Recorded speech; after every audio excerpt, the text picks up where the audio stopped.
तो हम तो अपने हृदय में यही बात समझते हैं कि मंत्रोपदेश के समय भी अपने गुरुजनों का स्मरण करके यही अनुभव करते हैं कि ये शरीर केवल माध्यम है, मंत्रोपदेश तो सदगुरुदेव श्री भक्तमाली जी, श्री पहाड़ी बाबा जी ही कर रहे हैं, हम नहीं कर रहे हैं। ऐसा ही हम अपने मन में भाव रखते हैं। अभी तक मैंने ये बात कही नहीं, पर आज हम अपने हृदय की बात कह रहे हैं। आचार्य चरण का स्मरण करके, गुरुजनों का स्मरण करके देते हैं। वो सच्ची बात है, हमने आपका संबंध अपने से नहीं जोड़ा है, क्योंकि ये हमारा शरीर तो विनाशी है, उत्पन्न हुआ है तो कभी न कभी नष्ट हो जाएगा। पर हमने आपका संबंध भगवान से जोड़ा है। भगवान से संबंध कोई नया नहीं है, सनातन संबंध है। ममई वांशो जीव लोके जीव भूतः सनातनः। भगवान का जीवात्मा परमात्मा का सनातन संबंध है, वो हमारे जोड़ने से जुड़ेगा क्या? पर संस्कृति के चक्र में पड़ करके जीव भगवत संबंध को भूल जाता है। संस्कृति का चक्र का अर्थ है जन्म मृत्यु का चक्र, बार बार पैदा होना, बार बार मरना, अनेक योनियों में भटकना। उन्हीं से वह अपने स्वरूप को भूल जाता है। मायावश स्वरूप विसरायो, माया के दिन होकर अपने स्वरूप को विस्मृत हो जाता है। और तेहि भ्रम जोनि भ्रमत दुख पायो, उन्हीं के कारण अनेक योनियों में भटकना पड़ता है, उसे दुख भोगना पड़ता है। तो उस भूले हुए संबंध की पूज्य सदगुरु भगवान पुनः स्मृति करा देते हैं, संबंध जोड़ देते हैं। तो संबंध अपने से जोड़ते हैं कि भगवान से जोड़ते हैं? भगवान से जोड़ते हैं। तो भगवान से संबंध जोड़ते हैं गुरु जी। तो भगवत संबंध को अब बीच में हम नहीं हैं, आप बिचौलिया बन करके भगवान से, भगवान के हाथ में आपका हाथ दे दिया, वह आप जानो चाहे भगवान जाने। जिसने हाथ पकड़ा वो जाने और जिसका हाथ पकड़ा वो जाने। पकड़वाने वाला हाथ जाने और पकड़ने वाला जाने। अपने तो बीच में प्रार्थना करके हाथ जोड़ लिए, प्रभु आप इसको स्वीकार करो, और भगवान स्वीकार करते हैं, इसमें संदेह नहीं है। एक बार कोई आकर के कह देता, हे नाथ, हे मेरे नाथ, मैं केवल आपका ही हूँ, आपकी शरण में हूँ, आप मुझे स्वीकार करें। तो तवास्मि च याचते, तब अस्मि, मैं तुम्हारा हूँ ऐसी याचना करता है। तो अभयम सर्वभूतेभ्यो ददाम्येतद् व्रतम मम, एतद मम व्रतम, यह मेरा व्रत है, अर्थात संकल्प है, प्रतिज्ञा है कि मैं उसे प्राणी मात्र से निर्भय कर देता हूं। तो आप सबका भगवत संबंध सुदृढ़ हो रहा है। जब जीव भगवान की शरण में जाता है तो उसके अनंत जन्मों के पाप सद्यः नष्ट हो जाते हैं। सन्मुख होई जीव मोहि जबहि, जन्म कोटि अघनासहि तबहि, करोड़ों जन्मों के पाप नष्ट हो जाते हैं। ऐसा अपने मन में विश्वास करें कि पूर्व शरीरों से, पूर्व जन्मों में प्राप्त शरीरों से जो शुभाशुभ बने थे वे तो नष्ट हो ही गए। इस जन्म में भी जन्म से लेके भगवत शरणागति के एक क्षण पूर्व तक जो दोष पाप बने थे वे सब के सब जलकर भस्म हो गए हैं। अब हम पूरी तरह निर्मल और विशुद्ध हो गए हैं। कोई पाप नहीं, कोई दोष नहीं, कोई विकार नहीं, एकदम नवजात शिशु की तरह हम हो गए हैं। ऐसा अपने मन में अनुभव करना चाहिए। सबसे बड़ी समस्या है हम लोगों के सामने संचित की, क्योंकि संचित कर्म इतने बड़ी मात्रा में हैं कि मेरु मंदराचल भी उनकी बराबरी में नहीं है जितने हमारे पूर्व जन्मों के संचित कर्म हैं। और उन संचित कर्मों से ही प्रारब्ध बनता है। और जो नवीन कर्म करते हैं, क्रियमाण कर्म, वो प्रारब्ध में जाते हैं, प्रारब्ध से संचित में जाते हैं, संचित से प्रारब्ध में आते हैं। तो ये कर्म का जाल भगवान ने ऐसा बनाया कि कोई छूट ही नहीं सकता। क्रियमाण से संचित में जाता रहेगा और संचित से नवीन नवीन प्रारब्ध बनता रहेगा और छुट्टी कभी नहीं। इसलिए केवल भगवत शरणागति ही कर्म बंधन से छूटने का एकमात्र उपाय है। शरण में जाते ही अनंत जन्मों के पाप नष्ट हो जाते हैं और नया जन्म हो जाता है। आप लोग अपने मन में यह विश्वास करें कि आज हमारा नया जन्म हो गया। श्रीधाम वृंदावन में श्री पहाड़ी बाबा भक्तमाली जी गौशाला में यमुना जी के पुलिन में आपको संस्कार वाला नया जन्म प्राप्त हो गया। श्री राम मंत्रोपदेशेन माया दूरमुपागता कृपया गुरुदेवस्य द्वितीयम जन्म कथ्यते, दूसरा जन्म हो गया। जैसे दूसरा जन्म होने पर सब कुछ बदल जाता है, ऐसे ही दीक्षा के बाद सब कुछ बदल जाना चाहिए। दीक्षा के पूर्व हम जैसे थे, दीक्षा के पश्चात भी वैसे ही रहे आए। हमारे आचरण में, हमारे स्वभाव में कोई परिवर्तन नहीं आया, तो हमारे दीक्षा लेने से कोई लाभ नहीं है। एक पंडित जी हमसे पूछे, बोले महाराज हम कथा कहते हैं, हमसे बहुत से लोग दीक्षा लेने को कहते हैं, क्या करें? तो हमने कहा नहीं, जो तुम्हारे मन में आवे सो करो। नहीं, हम आपसे आज्ञा चाहते हैं। हमने कहा तुम स्वयं कितना मंत्राज का जप करते हो? तो चुप हो गए।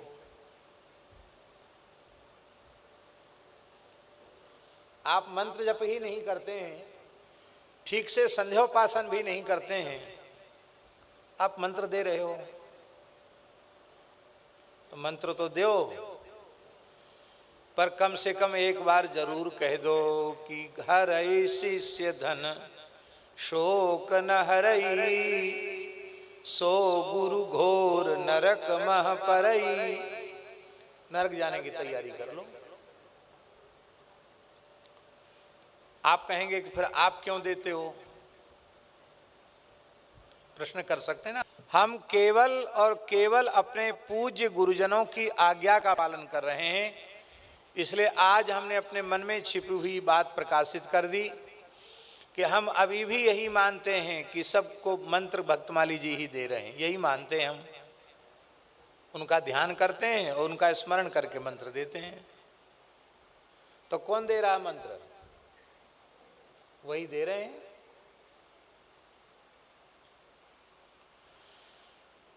तो हम तो केवल अपने पूज्य गुरुजनों की आज्ञा का पालन कर रहे हैं।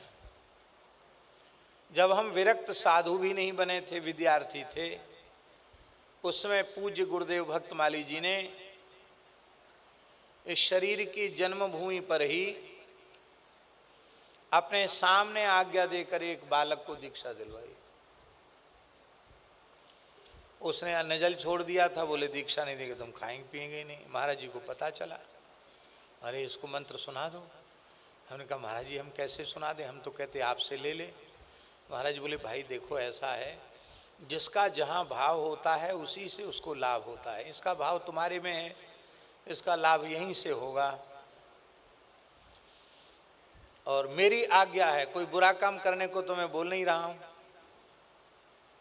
दो। तो हमने कहा कैसे देंगे? तो हंसने लगे, बोले चलो ठीक है, हम दीक्षा देते हैं तो संकल्प और पूजा पाठ तुम कराते हो, अब हम करा देते हैं।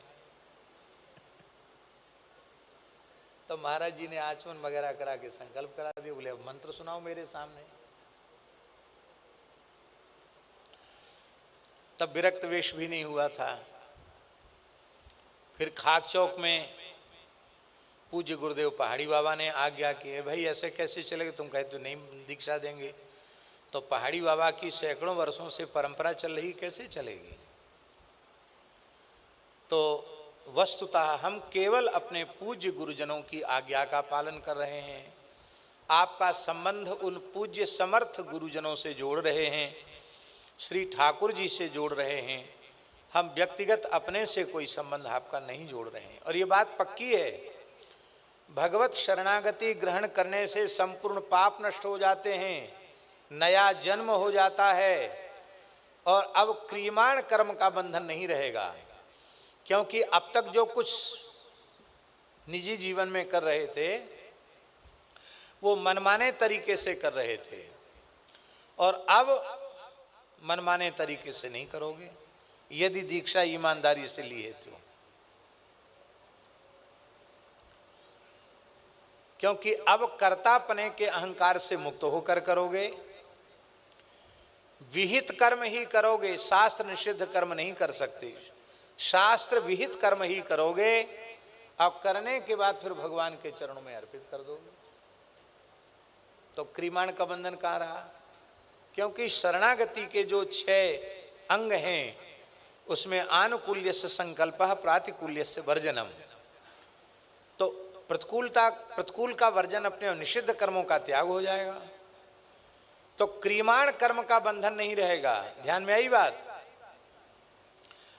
कथनचित कोई संकल्पित दुष्प्रारब्ध व शुभ अशुभ कथनचित बन गया तो उसके लिए भगवान, इसका मतलब बन जाए, हम प्रमाद करें इसका अर्थ ये नहीं है। कथनचित हो गया तो भगवान के जो शरणागत भक्त हैं उनकी प्रशंसा करने वालों में उनका शुभ चला जाता है और उनकी निंदा करने वालों में उनका अशुभ चला जाता है।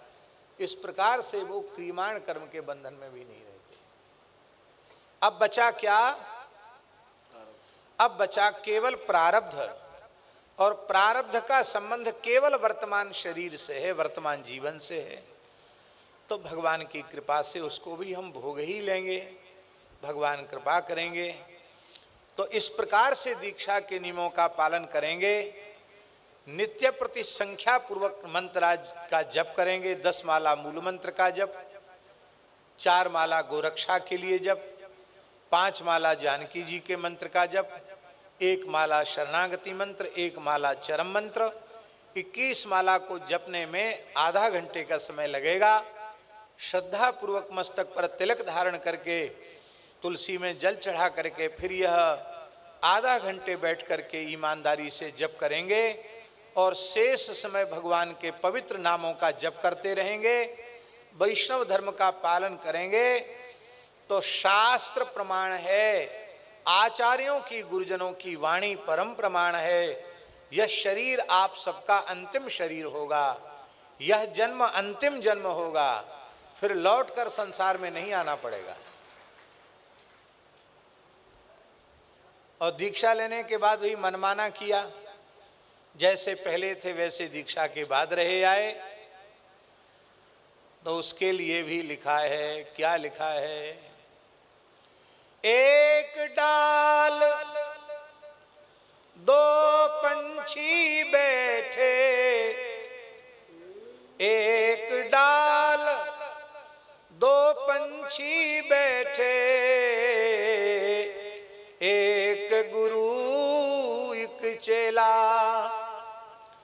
गुरु की करनी गुरु जाएंगे, चेले की करनी चेला। उड़ जाएगा हंस अकेला। यहां तक लिखा है, हमने पुराण में पढ़ा है कि शिष्य विरुद्ध आचरण करे तो एक बार गुरुजी इसको टोकें, तुम क्यों नहीं है, तुम ऐसा क्यों करते हो, ऐसा तुम्हें करना चाहिए, तुमने क्यों नहीं किया। फिर भी वह न मानता हो तो दूसरी बार उसे समझावें। फिर भी यदि वो न मानता हो तो तीसरी बार कहने की आवश्यकता नहीं है, उसकी शिष्यता समाप्त हो गई। फिर उसके किसी भी कर्म का भार गुरु जी के सिर पे नहीं है।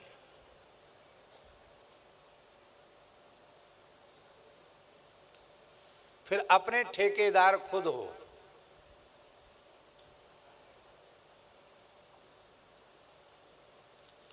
और यदि ईमानदारी से समर्पण किया है तो फिर उसमें लिखा है,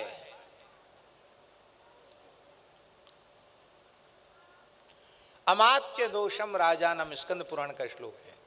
अमात्य दोषम राजानम जाया दोषम पतिम तथा तथा शिष्य कृतम दोषम गुरुम प्राप्नोत्य संशयम। मंत्री का दोष राजा को भोगना पड़ेगा, स्त्री का दोष पति को भोगना पड़ेगा, और शिष्य का दोष गुरु जी को भोगना पड़ेगा। और मंत्री राजाज्ञा का पालन न करे तो मंत्री को खुद ही भोगना पड़ेगा। स्त्री पतिव्रता न हो तो उसको खुद भोगना पड़ेगा। और शिष्य गुरु के अनुशासन में स्थित न हो तो उसको खुद भोगना पड़ेगा, पर गुरु जी ठेकेदार नहीं है। तो यह बात है 21 माला का जप करना। जो वस्तु भगवान को भोग नहीं लग सकती है उस वस्तु को जीवन पर्यंत आहार के रूप में नहीं लेना है। एकादशी का व्रत करना, रामनवमी, जन्माष्टमी आदि जो पवित्र हिंदू पर्व हैं उनको मानना, किसी देवी देवता की निंदा या उपेक्षा नहीं। आपका जीवन जन्म सफल हो जाएगा और हमारा ये नाटक करना भी सफल हो जाएगा। तो इस प्रकार से आप दीक्षा के नियमों का पालन करें, खूब भजन करें, खूब भगवान आपके ऊपर कृपा करें, आपका खूब कल्याण हो। और सत्संग की बात समझने की दृष्टि से ये बात कही जा रही है कि सत्संग से जुड़े रहना। मलुकपीठ में, जड़खोर गोधाम में, सूर्यश्याम गौशाला में, ओरछा में, ललितपुर में, लिधौरा में, जहाँ जहाँ ठाकुर जी के स्थान हैं, जगन्नाथपुरी में, जहाँ जहाँ उत्सव होते हैं उन उत्सव महोत्सवों में यथासाध्य जिसको अवसर हो वो जाए, और नहीं तो यूट्यूब के माध्यम से सुने। अभी रेवासा धाम में बड़ा उत्सव होने वाला है, जो लाभ लेना चाहें वहाँ भी लाभ ले सकते हैं। तो सत्संग करते रहने से ज्ञान, वैराग्य, भक्ति पुष्ट बनी रहेगी और दीक्षा संस्कार का जो विशिष्ट लाभ है वो प्राप्त हो जाएगा। श्री सीताराम प्रतिदिन सत्संग एवं दर्शन के लिए श्री महाराज जी के ऑफिशियल चैनल को जरूर सब्सक्राइब करें।